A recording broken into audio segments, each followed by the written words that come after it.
Social মিডিয়ায় ছড়িয়ে পড়েছে একটি চাঞ্চল্যকর ভিডিও। ঘটনাটি ময়মনসিংহের। ভিডিওতে দেখা যায় একটি ঘরের ভেতরে গভীর ঘুমে আচ্ছন্ন এক তরুণ। দীর্ঘ সময় ধরে দরজায় কড়া নাড়ার পরও কোনো সাড়া না পাওয়ায় উদ্বিগ্ন হয়ে পড়েন আশপাশের লোকজন। স্বাভাবিক ডাকাডাকিতে ঘুম না ভাঙায় খবর দেওয়া হয় আইনশৃঙ্খলা বাহিনীকে। ঘটনাস্থলে আসে পুলিশ ও ফায়ার সার্ভিসের সদস্যরা। পরিস্থিতি বিবেচনায় দরজা খুলে ভেতরে প্রবেশ করেন তারা। এরপরই দেখা যায় তরুণটি গভীর ঘুমে আচ্ছন্ন অবস্থায় শুয়ে আছে। ডাকাডাকির এক পর্যায়ে তার ঘুম ভাঙে। তখন স্বস্তির নিঃশ্বাস ফেলেন উপস্থিত সবাই। প্রাথমিকভাবে জানা গেছে তিনি একজন শিক্ষার্থী।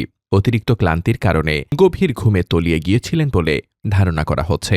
ঘটনায় কোনো ধরনের অপ্রীতিকর পরিস্থিতি তৈরি হয়নি। তবে ঘটনাটি নিয়ে এলাকায় ব্যাপক চাঞ্চল্যের সৃষ্টি হয় এবং ভিডিওটি দ্রুত ছড়িয়ে পড়ে সামাজিক যোগাযোগ মাধ্যমে।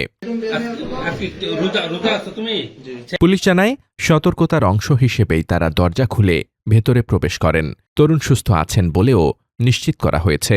একটি সাধারণ ঘটনা, কিন্তু সামাজিক মাধ্যমে ভাইরাল হয়ে তা এখন আলোচনার কেন্দ্রবিন্দু।